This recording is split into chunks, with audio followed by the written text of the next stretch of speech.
Right, welcome everyone to another stream. Who is ready for the return of the Conference League? Who's ready for the return of Roma in the Conference League tomorrow in the Netherlands against Vitesse, against a club which, as we discussed, is a club which is not living one of their best moments. In fact, they're not living a great moment at all. But they have some factors which are on their side, and I'd say that the biggest factor on their side, apart from playing at home, apart from playing in cold conditions, which their players are used to, they've got possibly the wildest fans in the Netherlands, if we want to put it that way. Just to put it, in perspective, there has been an official statement from the government of the Netherlands saying that AS Roma fans who travelled to, I'm not sure if there's a town called Vitesse, frankly speaking. I'm not sure if that's only the team, but anyway, the Roma fans who travelled to the Netherlands to assist to tomorrow's match, which, by the way, are around 30,000. Not 30,000. 30,000 is at home, but they're around 1,200, which is a lot, are not allowed to visit the city centre of the small town where Vitesse is from, because they're scared that there might be a few tensions between Roma fans and Vitesse fans. But we talked about Vitesse. Now it's Mourinho's return to press conferences. So after receiving a red card against Verona, Mourinho not only missed by assisting the two matches against La Spezia and against Atalanta, but obviously also missed the press conferences belonging to those matches. So in a way, we haven't heard of Mourinho during this good moment we haven't heard of Mourinho about these two consecutive wins, because post-match interviews weren't there.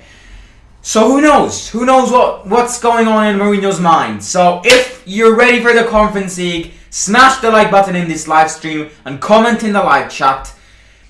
How are you feeling the day before for our debut in the Conference League again? So let me know in the live chat how you're feeling. But first impressions of the press conference, it was him and Korstop, obviously, in international leagues, in international tournaments.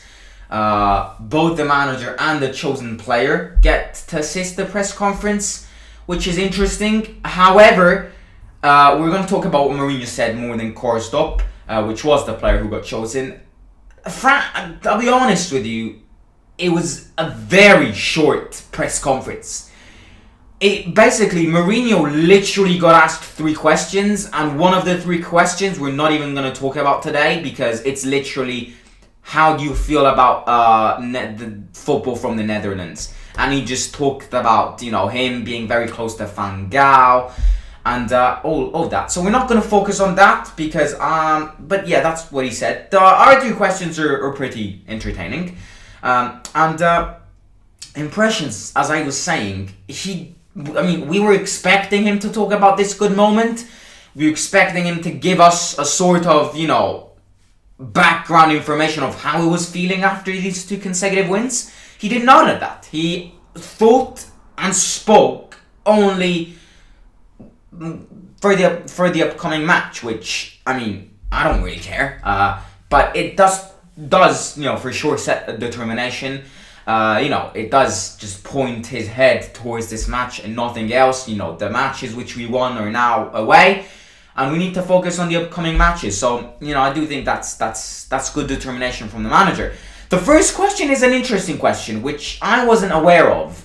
The first question is thoughts on Vitesse's field, which I think is, what a question.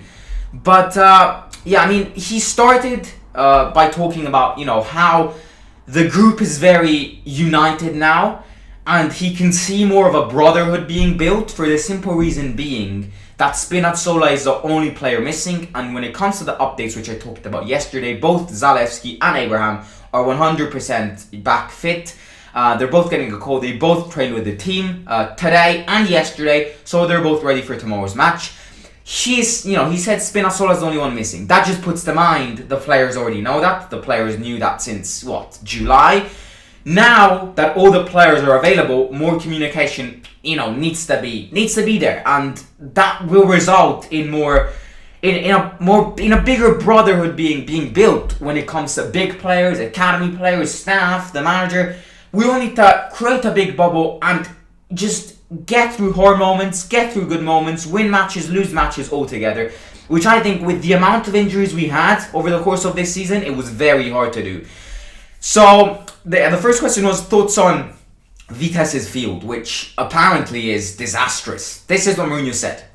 Every detail is important. The group is complete and the only one missing is Spinazzola. The pitch is not a football pitch.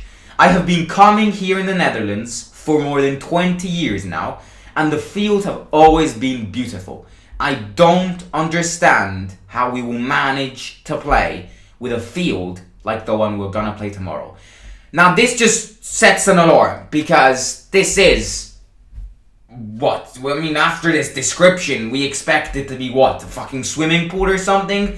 That does set an alarm. That does mean that we have a disadvantage. Not that Vitesse are gonna take advantage of this, but definitely Vitesse know how to play on this field. I did not know that this was the situation with Vitesse's field. If you're a Vitesse fan watching this, let us know if it's actually true, if your field is actually a potato field. But from this we can just acknowledge what I was saying, that, and I think Mourinho really wanted to stress that only Spinazzola is missing, and this is the exact words he said. That sets an alarm to Vitesse, and I think this is it's deliberate. It's a deliberate effect from Mourinho. Only Spinazzola is missing. That does set an alarm for Vitesse. We've got only Spinazzola missing. We're coming for you. We're coming for you like big boys. We're together. We win together, and we're coming for you. So that is a deliberate effect, in my opinion. But the main thing to acknowledge from this quotation is the pitch, because I think unless you're a Vitesse fan, I really don't know how we would have known this, and now we do with Mourinho. So if tomorrow, as soon as you open your TV, your phone, your computer, wherever you're watching the match from, now we know why. If we see a potato field with farmers all around, we know why. It's definitely alarming, and you can definitely tell that Mourinho's worried about this, because that does set another disadvantage to us. Fans are with them. They're playing at home. Climate is cold. Pitch is shite. That sets a pretty amount of disadvantages when it comes, towards us. But at the same time, as famous people say, we have to learn and fight wherever we ought to fight. And that's just the way it is. So I'm not going to spend much time on this. What do we need to talk about? Pitch is shit. That's what you need to take out from this.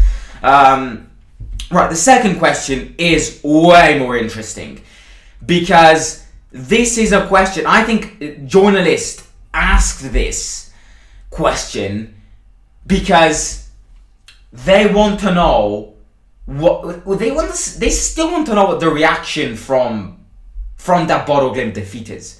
And now, unfortunately, for our reputation, the Bodo-Glimt defeat will never disappear.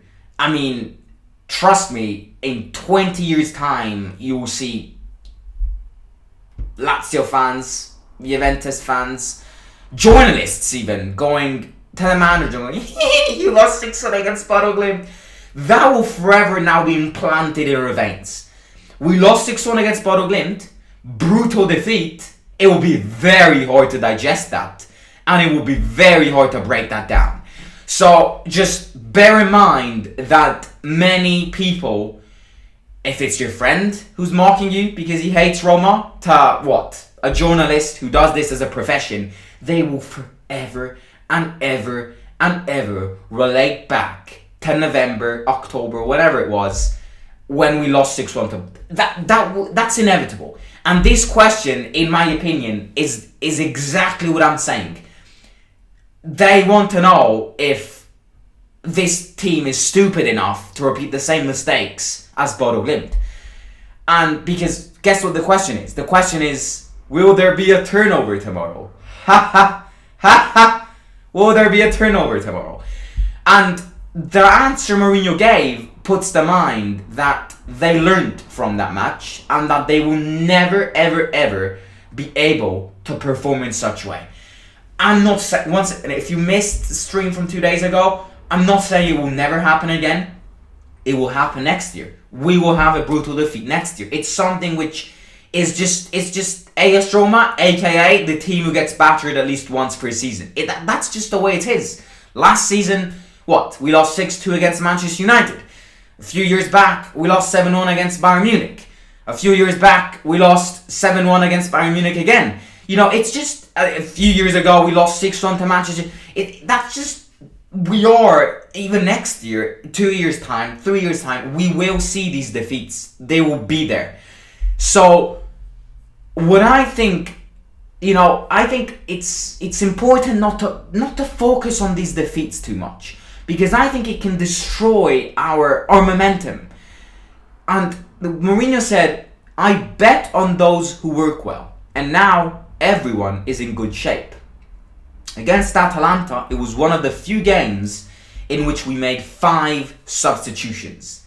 Now we have a united squad and a suitable bench. We have 2 goals on we have at least 2 goals in every game. It's decisive for us. I'm with my players, but it won't be a turnover. We will play strong. We will play with a strong team and a strong bench, and our only objective tomorrow is to win. Now, I bet on those who work well, and now everyone is in good shape is a good way to start this. It just prepares, not prepares. It just tells everyone that everyone is in good shape. That's literally what Mourinho said. Now, what I need to stress, which could be a problem, is that. If the players tonight watched this press conference, right? And obviously Karsdorp watched this because he was next to Mourinho. I have a feeling these players can easily go, thank God, Mourinho just said he bets on all of us and everyone is in good shape. I am automatically now Messi. I'm automatically now Maradona. I'm automatically Pele. I don't need to perform anymore. That is my only worry when it comes to these statements. Don't get me wrong, it's great statements. It does boost the morale of the team. But it can also have a negative knock-on effect. I bet you, if you're at school right now, because I do it as well, if you was at school, if everyone was at school once. So, I bet you, at least once, twice, 3 times, you did a test on a subject, you got the result back, and you got an A star, and you went, cool, I got an A star, I'm never gonna revise this, because in the final exam, I'm gonna get an A star. This is the exact situation, and there might be this sort of I'm not gonna revise anymore because I got an A star can have bad effects. So what I'm trying to say is it's great, he's boosting the morale of these players, but I can see these players going, yes, Mourinho told everyone that I'm amazing, I can now just have a laugh at training, eat a few hamburgers and woo! Party all night. No. And this is something which these players need to work on, because these players know how to do it. Look at Felix. Felix is a great example. Played 90 minutes. Got subbed in against Genoa, played 20 minutes of absolute mwah, and then just went, okay, I scored 2 goals, I don't need to train anymore. It's important that these players don't start going, oh yes, yes, yes, yes, yes, I don't need to do anything anymore because, you know, I'm Maradona now. No, because you're not Maradona. So it's important not to give up, what I'm saying, because season is still long, even though we're in March, and especially the season is coming in a very, it's coming towards a very important time, where from now on until the end of the season, we will only be playing, basically what needs to go in players' mind is that we're playing, Champions League finals. Every single match we play, from Vitesse tomorrow to Udinese on Sunday to the last bloody match of the league, we need to play as if it was a Champions League final. Because otherwise, if we give, in this time of the year, if we could just go for one match, then everything collapses. And it's important that these players don't give up now. You can give up in June, you can enjoy your Maldives vacation, but not right now, because it's important. And this just links back to how Mourinho ended this quote, which is, we'll play with a strong team and a strong bench, and our only objective tomorrow is to win. It's as simple as that. It's gonna be a tough one. It's gonna be a very tough one, because as I said, they've got very fierce fans. They're playing at home in a pitch which, as I said before, according to Mourinho, sounds more like a downhill path. And third of all, climate will play a big part. Let me check. I don't know the town where Vitesse plays. I'm just gonna check Amsterdam. The temperature in Amsterdam right now, which is roughly about the time we'll play tomorrow, is 2 degrees. I can confirm, living in Rome, it's not 2 degrees. It is at least 8 degrees here. Players are not used to this climate. And, yes, as I said before, we played shite against Bodo Glimt, but the freezing climate played a 2% part of that 6-1 defeat. It's gonna be cold. But these players do this as a job and need to bloody wake up. So, it's, at the end of the day, Mourinho described the pitch. Who cares about that? Yes, it might be a disadvantage, but I would much focus on the second quote he had, which is about the team, which is about how he will approach with the lineup tomorrow, which is the most important one. And it's important, as I said, for the players not to give up now. It's so important. If there's even one player which gives up now, everyone gives up. Because the more brotherhood you build, the more united you are, the more everything you are. One player says, I'm tired, and then his best friend goes, oh yeah, I'll follow you. And his best friend goes, oh yeah, I'll follow you. And maybe he's got a good relation with another one, oh yeah, I'll follow. And it just, the bubble bursts. Keep this brotherhood and keep it well. The second we give up now, from now on until May, it's that. And it's very important to acknowledge this. And Mourinho knows this, Thiago Pinto knows this, Pellegrini, who's the captain, knows this. And Pellegrini, who's the captain, needs to have a great influence on the other players, which is extremely important. So I'll end it on this note. I'll catch you tomorrow at around 7 p.m. No, before match starts. 7:15 here in Italy, 5:45 in Britain. And wherever you're from, pop it in your calendars, set a reminder tomorrow. We're back in the Conference League, which is an objective of the season. So it's an important match in a very tough stadium against very tough fans. Just for any new people who entered, I'm saying wild fans because they've got wild fans and they've got hooligans, if you want to put it that way. And just to give you an example, for the Roma fans who travelled to the Netherlands to assist tomorrow's match, the government of the Netherlands told them to not enter the city centre of the town of Vitesse because they need to avoid tensions between Roma fans and Vitesse fans. That just puts to mind the fans want it, and the fans will help Vitesse tomorrow. So catch you tomorrow. If you're new here, please subscribe. Bottom right hand corner, takes 2 seconds and it supports so much. We're trying to get 2,100 subscribers by the end of March. So please subscribe if you haven't already. Smash the like button as soon as it becomes a video, and comment in the comments your impressions of this press conference coming from Jose Mourinho. Follow me on Instagram at @TheRomaGuy_, and subscribe to my second channel. Link is in description below. And I will catch you tonight. Have a good one and enjoy Kylian Mbappe in his potential new stadium. Simon out.